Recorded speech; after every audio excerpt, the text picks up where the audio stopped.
Hey, Beyond, did you know that you're still the opening voice of Inspector Toolbelt Talk? This is Inspector Toolbar Talk. Yeah, what made you make that voice? I feel like I feel like I won a new car on a game show.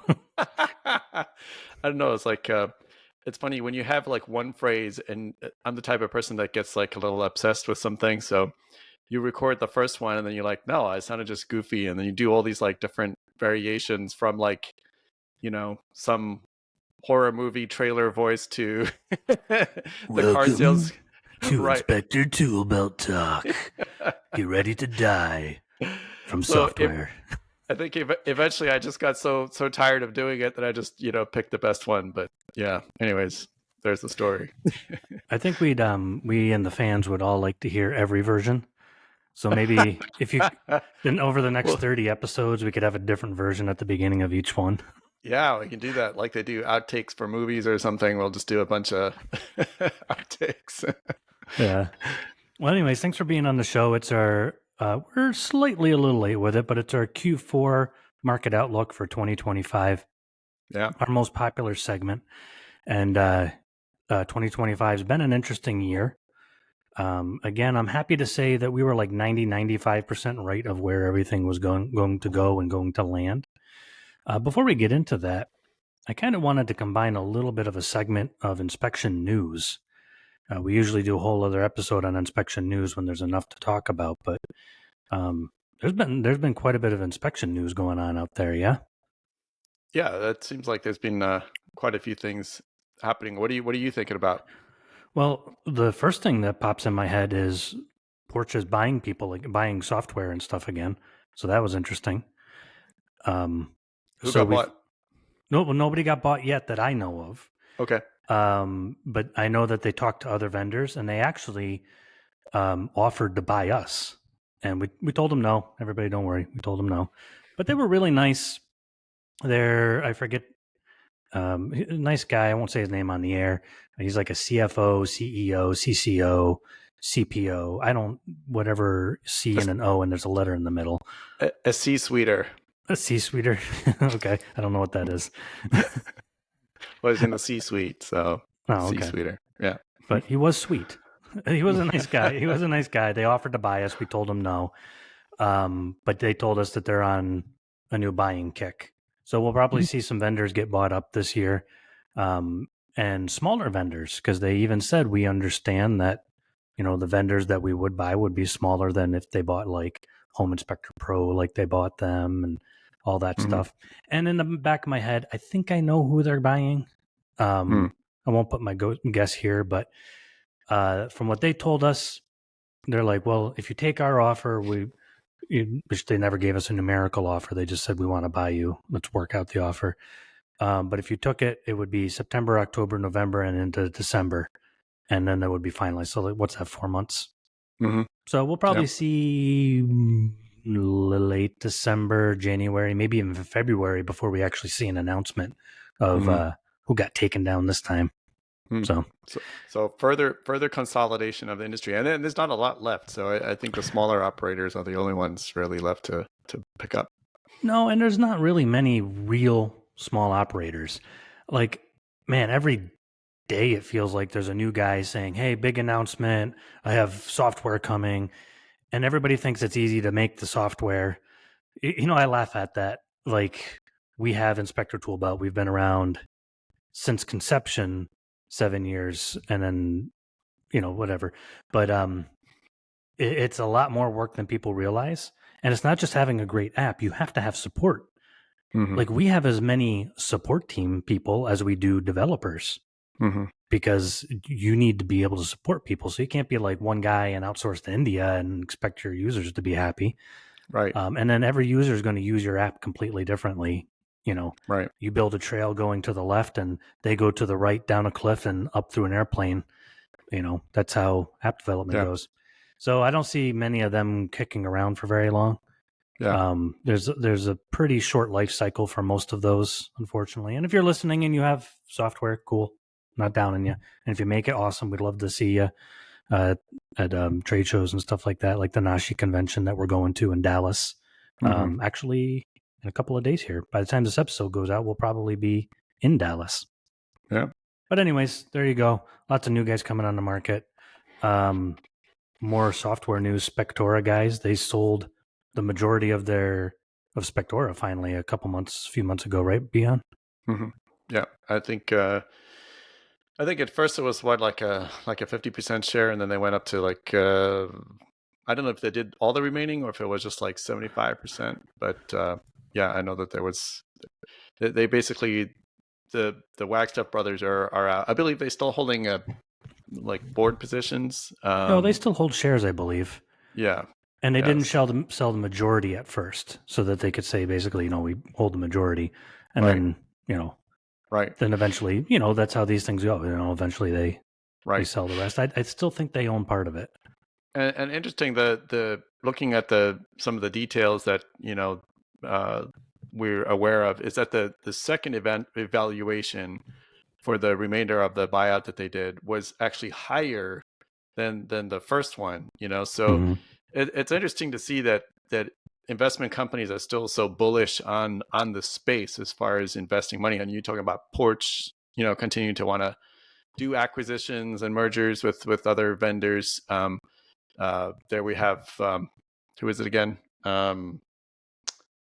The capital company, whoever it is. Oh yeah, the venture capital company, Radian Capital. Yeah, That's the one who Radian, right? That's who bought Spectora. Right. So like Radian still continues to be bullish on the space and bullish even on the product that they invested in. That it is worth more now than what it was when they got it. So I think those are good signals in the space that they're seeing a good market still for home inspection, and that they anticipate growth, which is good. It's a positive signal.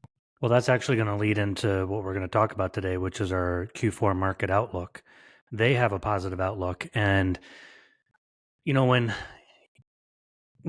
a home inspector in our market and we're at a diner and he tells us I have a positive outlook on the market, he's got no skin in the game. When these people are dumping millions and tens of millions of dollars into the market, Mm-hmm. they know that they're putting their money where their mouth is. Right. So, there's some stuff going on out there, but let's get into our Q4 market outlook. And I'm going to read my summary first. This is the summary I came up with. So mortgage rates have eased to the low sixes. Inventory is inching up year over year, and cash still accounts for roughly a third of purchases. Builders are cautious but hopeful, and in some states, insurance, not interest rates, is what's killing deals. So that's quite the cocktail we got going on there. Yeah, I'm most intrigued by that last one, but yeah, the The rest of that insurance is companies? yeah. But the rest of the stuff is pretty cool. I mean, interest rates, psychologically, I think that was still something for some people, so they're able to move.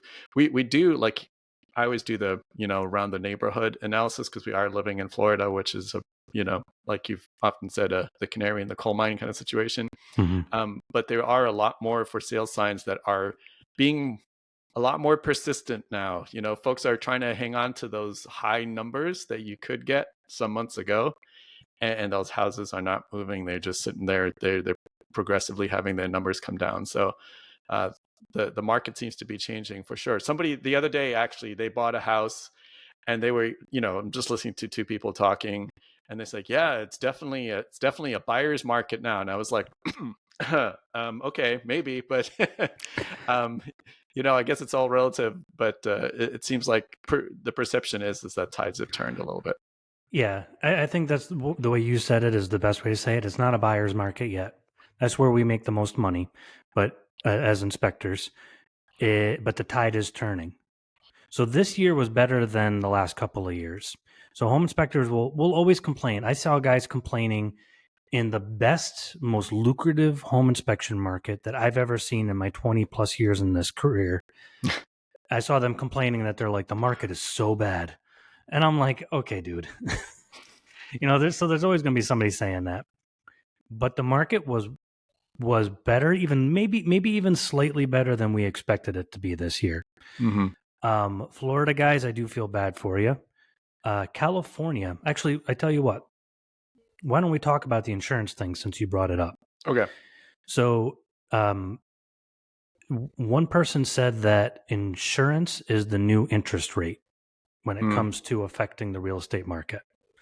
So we're in the low sixes. Let's be honest about it. Those are still killer interest rates. Mm-hmm. So if somebody got a house at 5.5%, they're not going to cry about 6.2%. I think it was 6.2% is what Freddie Mac was saying. Let me look in my notes. 6.3%. I apologize. And those were the expected Freddie Mac rates as of the recording of this podcast. Somebody at 5.5% is not going to complain about buying a new home at 6.3%, and they'll refinance in 5 years when it finally goes down a little bit. So you would imagine buying is up, but buying is actually not up. Inventory is. So inventory is up, but anyways, I'm digressing. I don't want to go too far ahead. I have ADD brain and it's all over the place. So here's the good and the bad of the insurance. So California, they're having a downgrading of insurance is basically how you would put it. So basically, you can't get your house insured, and that is killing more deals in a lot of areas than mortgage or inspection deal killers. Mm-hmm. Florida too, that's happening, but only in Florida is there an upside. So it's called the Florida Safe Housing or something like that. But either way, they're trying to get people to do upgrades to their homes. Okay. After that, you're going to need a win mitt and a 4-point. Okay. So the upside to the killing of deals in Florida with insurance is that you're going to start to see a lot more people forced to get 4 points and win mitts. Okay. So it's kind of a catch-22, but there's other ways. Okay, so My Safe Florida Home Grants, that's what it is. Okay. Roof and wind mitigation verification and reinspection after upgrades. Okay. So you're going to see a lot more repeat work from that. Okay. Is So it a gold mine? No. So is that like it's a state program or something that'll give you dollars to do some upgrades on your home, and to qualify you'll need win mitts and 4 points to be able to do that? Yep. And then Okay. upgrade verifications afterwards. Oh, okay. All right. So for Florida guys, that'll carry you through the hard market. Mm. There was a bigger inspection company down in Florida. He threw in the towel. He goes, it's just got too hard. And he was getting a little older and he had some other opportunities. But whenever you start to see that, okay, stuff's sitting on the market a little bit longer. It's a quote unquote buyer's market. Yeah. But I don't know. What are your thoughts on that, Beyond? Yeah, I don't know. So, sorry, I always try to understand what's going on. So, I know that there's been some big insurers pulling out of Florida, for example. So, when it comes to the other guys in California and other states where insurance rates are up, is it just a case of them wanting to manage their risk pool, or are there other factors like causing that? Yeah, I think just managing their risk pool. I mean, it's kind of like whenever you see any great disaster, the person who takes the biggest hit financially is going to be the insurance company. Right. Like my wife and I, we actually met doing relief work after Hurricane Katrina, and people were having a hard time getting money from their insurance companies. They're like, I have paid for home and flood insurance my entire life. 30 years I've owned this home. And you're telling me, nah, we're not going to pay it. Yeah.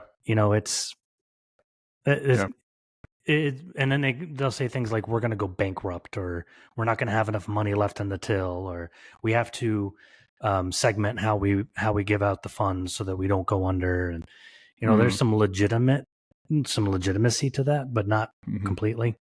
But California's had all those wildfires. Yeah. They have earthquakes and all sorts of things, which have caused the insurance industry to kind of take a second look at it and say, is it even worth it for us to be here? Interesting. Yeah. And then I heard also a rumor, I haven't read anything about it personally, but that the government is considering FEMA not underwriting like flood insurance anymore, because I guess like all flood insurance, I guess, is actually underwritten through FEMA. but that they're considering getting rid of that. Which, I mean, for some places that are like flood prone, I imagine those rates are going to go sky high if they're privatized completely. Well, I mean, in some places, if you have flood insurance, it's the same amount as your mortgage almost. Mm-hmm. It depends on where you live, but flood insurance is already expensive. So I think I don't think that's going to be as huge of a dent on the market, but I think that'll start adding to the inventory. Somebody Mm-hmm. wanting to get out from underneath their flood insurance. Yeah. I Wow. thought this was Okay. This was interesting too, though, that cash is making up almost a third. According to Realtor.com, 32.8%, so literally just under a third, are all cash. Wow. So that predominantly, I would imagine, are investment properties. Like, Mm-hmm. yeah. Mm-hmm. Well, not necessarily. A lot of the cash buyers nowadays, at least through the pandemic, were Wall Street Okay. or big corporations. They were buying single family homes because it was a safe place to keep their money, and there were some tax advantages and all this other stuff. But Mm-hmm. 32.8%, the majority of those equal no inspection. Mm-hmm. So hypothetically, it's gone up 4%. So hypothetically, if half of them don't get an inspection, that means we've lost 2% of the market this year to cash buyers. Conservatively, I would say most cash buyers don't get an inspection when they're buying investment properties unless it's multifamily or, yeah, basically that's it. Unless it's like a big multifamily. I see a lot of these Mm-hmm. guys have their property management company walk the property with them and give them any thoughts and stuff like that. And they make a negotiation, and a home inspector never really is part of it. Mm-hmm. So Interesting. It's crazy how, like, looking at some of the fundamentals, we're seeing numbers looking good for our traditional like indicators, but there's now other fundamentals that have come in, other things with insurance rates and stuff like that is causing it. So I don't know, how do we put it all together? Like, are we going to see an overall like continued increase of transactions where we see inspections like required but not quite as much as we had hoped for, or is it going to be kind of level? Where do you think we're gonna so what are we gonna be looking at? are you talking about like states requiring an inspection? No, just like, for the average home inspector in a market across the United States, like, what's his average number of inspections going to look like in the upcoming months? Are we going to see it gradually increase? I mean, we're heading into slope time right now, Yeah. but when we pick up in the spring, maybe I'm jumping ahead, but what do you think? How's this all going to impact it?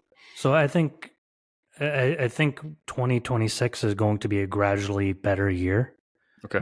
I think 2027, 2028 is going to be good for us. I think we're going to be like, oh man, all right, this is where my business is made. This is where Mm-hmm. things finally settle. 2026, I don't think is going to be, ringing the bells, running through the street. And I still Mm-hmm. think 2027, even though it's going to be like, oh man, this is the time, it's going to take part of the year to do that. It's Mm-hmm. usually Q2 when we start to see what numbers are actually going to happen. Mm-hmm. Q1 is like Q4 and Q1 of any given year are going to be our dead zones. Mm-hmm. We all make our money in Q2 and Q3 for the most part. Okay. But there's a lot going on that we can't predict. And I could be very wrong about those numbers. I'm usually pretty confident. But so here's another thing. It could be better than I expected based on this. So according to Redfin, as they measure housing, house deals falling apart, they said as competition cooled, buyers are using inspection contingencies again. Redfin notes more deals falling apart during inspections, a reversal from the wave everything era, emphasizing thorough reporting and repair request support. Wow. Okay. That's So good. personally, I watch those numbers. Mm-hmm. If somebody lets a deal fall apart because of an inspection, number one, they weren't desperate for a house, so they had other options to look at. Mm-hmm. Number two, they have the convenience of being picky. Mm-hmm. And number three, that inspector likely gets another inspection. Mm-hmm. So we don't inspect to get another inspection. We don't want another inspection that way. But listen, if you find a $30,000 roof defect and a foundation issue Mm-hmm. and they hire you again, you just did your job. But realistically, statistically, numerically, you're going to get more inspections that way. If a quarter of your inspections that year, say you do 100 inspections, hopefully you're doing more, 25 of them hire you again. Now, instead of 100, you do 125 inspections. Yeah. So, yeah, that makes sense. And maybe some of the demographic also is these people are, some of the buyers coming into the market now have been waiting a long time. They've had to be patient, so they want to get it right. So like you say, they have more choice, and it's good to see that uptick. So maybe even if transactions don't like have a meteoric rise, we'll still see a larger percentage of inspections being performed overall. yeah. And there's some markets that are starting to come down slightly and some that are coming up within our industry. Pre-listing inspections are finally poking their head out. Interesting. Man, I haven't seen pre-listing inspections in a long time. Yeah. But sellers are starting to go, okay, listen, there's 4 houses on my road that are for sale. How do I get a buyer to want to buy mine? Mm-hmm. So Mm-hmm. that is just a thing of beauty. I've been waiting. Now, are they coming out in full force? No. But I've waited a long time to see them pop up in the market again. Right. Right. And to contradict what I said before about cash buyers skipping inspections, they do, but according to Realtor.com, they say that cash buyers are becoming less inspection averse. Okay. So, like I gave the 50-50 shot. That's, my favorite word anecdotal. According to Realtor.com, they're like, cash buyers are starting to say, why don't we get an inspection? Mm-hmm. Why don't we see about this house before we proceed on it? Mm-hmm. And to back that up, to argue their side of the point, we have had a couple where we've had a national company contact us, ask for a W-9. We do the process. We charge a little extra because it's kind of like you have to explain it to 4 different people, and you're dealing with a corporation and all that stuff. So, you know what? We have had a couple of those recently where we didn't have them in years past. Mm-hmm. So they're cash buyers. So, you know what? Maybe they're right and I'm wrong, or maybe it's somewhere in the middle. Okay. All right. So then it was like was it just about a third is the of cash buyers? So then you'll see a larger chunk of those possibly turning into inspections. Hypothetically, Mm. that's what Realtor.com, their numbers kind of suggest. Mm-hmm. I kind of lean the other way on that. I think more cash buyers, less inspections, Mm-hmm. because every inspection that a cash buyer takes it from the market that would 95% of the time get an inspection. Mm-hmm. So you're still reducing your chances of getting an inspection out of that particular buyer, in my opinion. Mm-hmm. So Now, when it comes to like the market health overall, I mean, if we're looking at Wall Street equivalent and others hedging in property, because that's one thing too, is there's a lot of talk about us, sort of riding the wave of the AI bubble on the stock market, and that we're going to see some sort of like retracement happening here where there's going to be a pullback. If we do see a larger scale pullback, how does that affect, that portion of the market that would be putting money into property? Is that going to be will we see more or less volume there? So I think there's a disinterest now from Wall Street. Basically, and it's not just Wall Street; it's corporate America. Mm-hmm. During the pandemic, it was easy. They're like, Mm-hmm. oh man, if we buy up these houses instead of there was what some people call a mini recession at that time, and it's like, okay, either we could lose percentages on our portfolio, or we could buy up all these single family homes Mm-hmm. and make 10 to 30%, depending on the market. And Mm-hmm. so that's what they did. Yeah. And it was a no-brainer for them. But now housing is so overpriced, and that's one of the things still allowing inventory to build up. As much as I hate to say it, because I want families to have homes, I want homes to sell, we need the inflated price for the moment of homes to allow inventory to build. If the prices of homes go down too quickly, then you're going to see more corporate America, more Wall Street buying up homes again instead of families. Mm-hmm. So if there's enough inventory out there, though, then the prices of homes can come down gradually. People can gradually start to buy more. Inventory will rise, and our business will be great as home inspectors because the demographic, families buying homes that we're looking for, they're going to be buying homes again. The demographic that we don't want buying homes, corporate America and Wall Street and stuff, they won't be. So it's complex, but I want to see what's happening in Florida eventually happen everywhere, Mm-hmm. where people are walking around and just saying it's a buyer's market. Price is still staying high, but then gradually coming down. And Right. houses on average are selling for less than asking price instead of the reverse. It was for years. It was if you ask 400 grand, you were getting 420 to 460. Now it's if you're asking 400 grand, you're getting like 385, or 390. Yeah. That's kind of what we want to see. Yeah.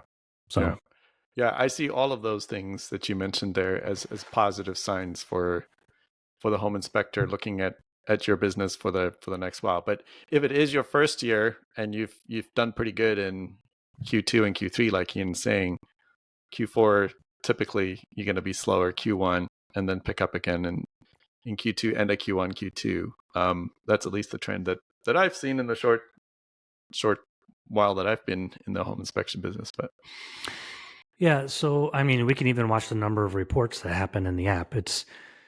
October is always one of our best months. Everybody's just getting things done. They got the kids in school in September. They don't want to be bogged down with buying a house during the holiday season. So October is still going to be a great month typically. And so this is for the new guys. And if you're an experienced guy, but you haven't felt this yet, maybe you could use it too. But for the new guys, you're not going to kill it end of November through the end of January. It's just, even in the markets where you think it would, like Southern California, Texas, and Florida, because of the weather and stuff like that, people aren't going to want to buy a house as much, statistically speaking, while they're traveling for the holidays, well, and all that stuff. January comes around, people have less money, less time. They're just getting back to their lives after the holidays. February and March can be okay, but Q2, Q3, that's where we make our money, So I don't think this winter is going to be as bad though, Bian. Last year wasn't as bad. Like I said, there's always going to be people saying, oh my goodness, the market's terrible. I'm going out of business. I can't get any work. I know guys that have been in this industry for 20 years that every January they talk about how they're going out of business. And then they advertise that they are the best and busiest home inspector in the area come May. Right. So I don't get caught up in that. But I think this winter is going to be a little bit better. I don't think we're going to get hit as hard. I think enough inventory is built up across the U.S. and parts of Canada that we'll be like, okay, this isn't so bad. Yeah. Well, that's a good news. Like if I'm a home inspector, that all sounds positive. Sounds like good news, which is nice. Yeah, it is. I hated, probably 6 out of the last 8 quarterly reports we did. I was kind of like, oh man, we even skipped one, didn't we? Yeah, it was so bad. There was nothing new to report. Yeah, we skipped one. We're like, man, we can't just bring depressing news. But I'll tell you, I'm happy about the outlook right now. If you made it through the past 2 years and you're listening to this, first of all, good for you. I'm glad you listened to us. There is market share at a discount right now that you'll never see it again like this until the next time this happens in 10 or 20 years. Buy up as much of the market as you can right now. Grab it like a crazy person in Walmart and in the discount bin, just everything you can. Because then once things start churning upward again anyways, like they already are, you're going to love that you took that time for that. Yeah, absolutely. And it's funny, I was thinking the other day we were looking at a couple of cities where we like traveling, and we were looking for restaurants that we used to go to, oh, wouldn't it be nice to go to? And man, I'm not kidding you, about 60 to 70% of them did not exist anymore. And when you traced it back, it was during the pandemic years that they disappeared.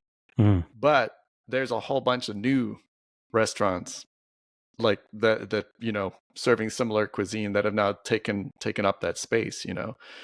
So I guess they were really on the front line of that kind of wave. But the gap that was created during the tough times in the home inspection industry, that gap is ripe to be filled now. But like you said, I think it's going to get filled quickly, and then we're going to see another saturation point, at some point in the future. But I'm happy. I'm excited for home inspectors to have reached this point, where we finally like, okay, we're on stable ground here. Things are looking good. Yeah, and I like your restaurant analogy, because when that restaurant moved out, it was literally vacant space. Right. So as we look at the home inspection industry, actually Nick Gramico, and this was interesting, he was telling an associate of mine, he goes, yeah, we've lost a ton of inspectors, and he gave the number. It's one of the first times that he gave a number that I've heard him say anything under 30,000. And all that means is there's vacancies everywhere. People are going to go looking for inspections, and there's going to be less inspectors out there. And I will still say, I've been saying this now for 2 years, this is the golden age of commercial inspections on top of that. I mean, home inspections are picking up, but never been a better time to grab market share for both of those industries. Well worth anything that we can do. And before you send me an email after this podcast or a message or something and say, Ian, should I get another website and start another business for my commercial company? The answer is yes, 100% you should. Don't try to combine them. Go back and listen to all of our podcasts on commercial inspections. Keep them separate.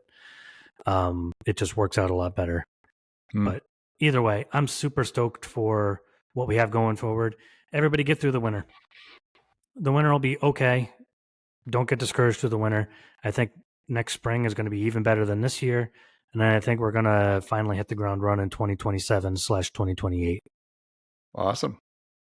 That's awesome. Do you disagree with me at all, Bian? Or? No, I don't see any reason to. Makes me feel good.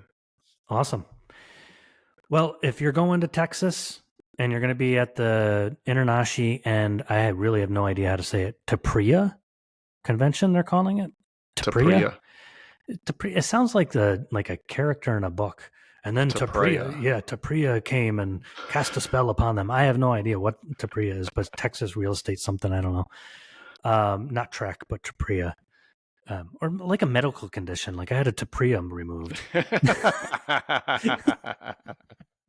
Put a little bit of track on it and you'll be all set. Yeah, exactly. I hope they listen to this after the convention, because then I have some splaining to do. Well, I can't wait to see you in a 10-gallon hat. You must send some pictures. It's going to be awesome. Yeah, we'll be in Texas. Come by the Inspector Toolbelt booth and come and say hi. And Bian, thanks for being on the show. We'll talk soon. Yeah, thanks a lot, man. Take care. You too.